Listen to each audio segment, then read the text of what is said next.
दोस्तों स्वागत है आपका ब्रेकिंग राज न्यूज में। सीधे रुक करते हैं पश्चिम बंगाल का, जहां ममता बनर्जी ने खुले मंच से शेरनी की तरह दहाड़ लगाकर भाजपा को हिला दिया और जमकर बरसी। जी हां, पश्चिम बंगाल में एक रैली के दौरान ममता बनर्जी ने मोदी सरकार और केंद्रीय जांच एजेंसियों को आड़े हाथों लिया। ममता बनर्जी ने खुले मंच से प्रधानमंत्री मोदी को खुली चुनौती देकर ईडी से कहा कि यदि हिम्मत है तो ईडी और सीबीआई उनके घर छापेमारी कर उन्हें गिरफ्तार करें। आपको बता दें, पश्चिम बंगाल के मुख्यमंत्री ममता बनर्जी ने मोदी सरकार पर शेरनी की तरह गरज कर बड़ा हमला बोला है। ममता ने कहा, मोदी सरकार की ईडी उनसे घबरा रही है, उनकी सरकार पर झूठे आरोप लगाकर उन्हें बदनाम कर रही है।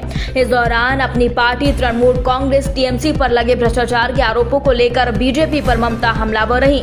ममता बनर्जी ने रैली के दौरान भाजपा पर गंभीर सवाल दागते हुए कहा कि भारतीय जनता पार्टी जवाब दे कि निर्वाचित सरकारों को गिराने के लिए उनके पास पैसा आखिर आ कहां से रहा है। बीजेपी चुनी हुई राज्य सरकारों को गिराने के लिए काले धन का और केंद्रीय जांच एजेंसियों का इस्तेमाल कर रही है। ममता बनर्जी ने आगे कहा कि बीजेपी झूठों की पार्टी है, बीजेपी के नेता झूठे हैं, बेटी बचाओ की बात करते हैं, लेकिन उनकी सरकार ने बिल्किस बानो मामले में शामिल लोगों को छोड़ दिया है और हमें हमारी पार्टी टीएमसी को चोर कह रहे हैं। बंगाल में कोई घोटाला नहीं हुआ, जो भी हुआ वह वामपंथियों ने किया। नौकरियों के बदले पैसे लेने की उन्हीं की संस्कृति रही है। ममता यही नहीं रुकी, उन्होंने कहा कि बीजेपी उनकी मोदी मीडिया कोर्ट को लेकर कह रही है कि कोर्ट ने भी यह कह दिया कि ममता सरकार सबसे भ्रष्ट है, जिस पर ममता ने कहा कि वह कह रही हैं मामला विचाराधीन है, अदालत में ऐसा कोई सबूत नहीं मिला जिससे साबित हो सके कि उनकी सरकार भ्रष्ट सरकार है। फिर भी मीडिया ट्रायल चल रहा है और वे हमें चोर जता रहे हैं। ये सभी साजिश है, मीडिया पर भरोसा नहीं किया जा सकता, वे हमारे नेताओं के पीछे हैं। जहां चुनौती देते हुए ममता ने कहा कि मुझे गिरफ्तार करें, मैं जेल से चुनाव लड़ूंगी और जीतूंगी। मोदी जी, आपकी सरकार मुझे वश में नहीं कर सकती।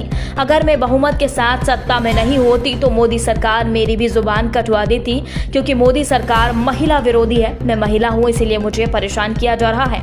पश्चिम बंगाल की मुख्यमंत्री ममता बनर्जी ने आगे कहा कि उन्होंने हमारा पैसा रोक दिया, जो बेहद शर्मनाक है। ये पैसा उन्होंने लोगों का पैसा रोका है। बीजेपी उनके पैसों का इस्तेमाल कर उन्हें ही बाहर करने में लगी हुई है। ममता ने कहा कि केंद्र सरकार ने हमारे पीछे केंद्रीय जांच एजेंसियों को लगा दिया है, जिसके कारण उद्योगपति बंगाल से भाग रहे हैं।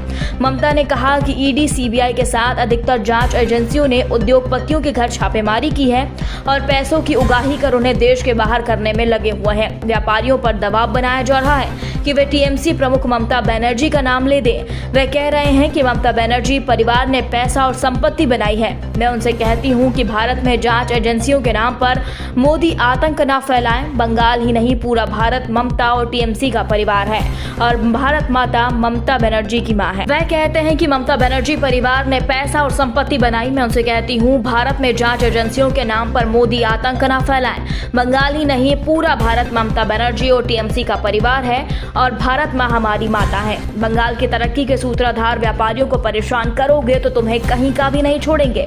पश्चिम बंगाल की मुख्यमंत्री ने कहा कि केंद्र में हमारा पैसा रोक दिया गया। दोस्तों, पश्चिम बंगाल के मुख्यमंत्री से आप कहां तक सहमत हैं, कमेंट बॉक्स में जरूर बताएं। वीडियो को लाइक शेयर करना ना भूलें। अगले बुलेटिन में फिर मुलाकात होगी, तब तक के लिए नमस्कार, जय हिंद।